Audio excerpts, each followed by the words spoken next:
Oy, good day mga Airsoft, good day mga kabigman. No? I'm here again. Katatapos lang mag-live kanina, tapos meron tayong walk-in client from San Jose del Monte. Walk-in couple. No? Anong pangalan ni Madam? CJ. CJ, then Sir Jing. No? So, tara dito sir, para makita mo yung ano natin, yung guide natin. Okay, bali mga Airsoft unit nila, the Everyman's Dream Shadow Tactical Sports 2. What is good and special about this? Discuss natin thoroughly ng malalim sa ating Airsoft, no? Na si Sir Jing. Sir Jing, yan, okay?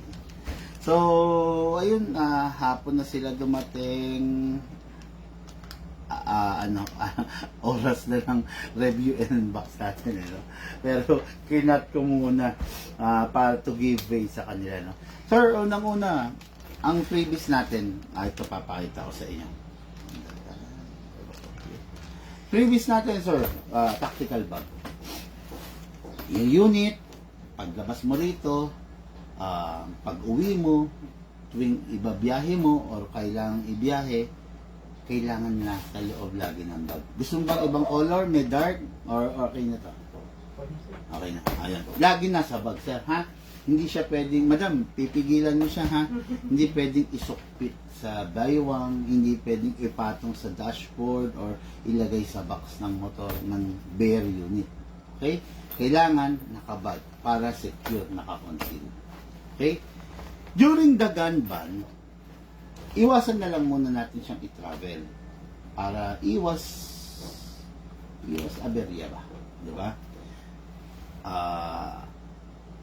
Part siya ng tinatawag na replica. Kaya during the gun ban, huhuli talaga siya.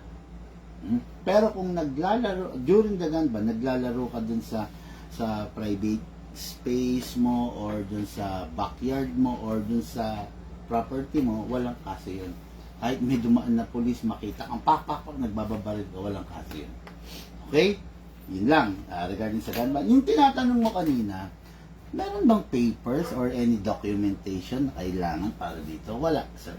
There's no such thing as papers or document or license para sa isang toys. Okay?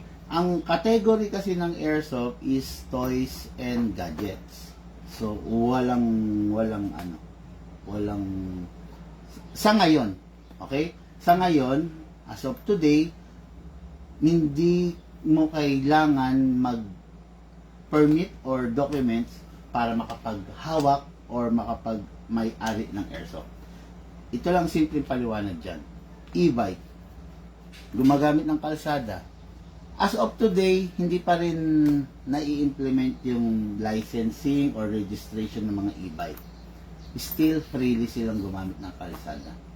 Pero, who knows, baka later on, para tayong e-bike na may nakapasa na rin na bill regarding sa pag-regulate dun sa mga e-bike.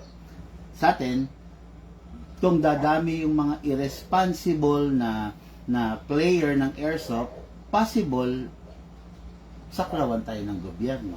Pero hanggang healthy yung environment, yung community natin sa Airsoft, healthy, walang napapabalitang ng hold up using Airsoft, walang napapabalitang namaril or nanakit using Airsoft, hindi magiging toxic ang community, hindi tayo i-regulate. Yun. Kasi, kung bakit i-regulate tayo, dahil na rin sa mga irresponsible. Ngayon sir, dako muna tayo sa unit. Ang unit, lifetime warranty. A year from now, months from now, weeks from now, nagka-problema yung unit mo, wala akong ibang gagawin sir, kundi tawagan kami. May mga unit na kaya nating i-resolve via do-it-yourself, via online, via video call. Hindi naman ibig sabihin merong nangyari, dalhin mo na agad dito. Kaya it is very important na tatawag ka para i-assess natin ano ba yung lawak ng siya. Ganun, ha? Huwag na lang ipapabukas sa iba without the guidance namin. Kasi baka mas lalong lumala yung sira. Okay? 0.25 and 0.20 na bala. Mabigat, mas magaang to. Okay? 0.20 ginagamit ko sa mga lugar na walang disturbance like hangin, hindi bumubulusok ang hangin, pwede to. Napakalayo nito, 30-40 meters abot to. Ngayon, kung sa pagkakataon na mahangin sa paligid, wag mo nang gamitin to. Magsasayang ka lang kasi yung bala mo nagwawabol sa hangin. Gamit ka ng mas mabigat, 0.25. Okay? Ngayon, hindi lang dyan natatapos yan. Kasi bukod sa 0.25, meron tayong mga mas different grams. Pabigat ng pabigat. Itong unit mo, kakayanin nito kahit hanggang 0.40.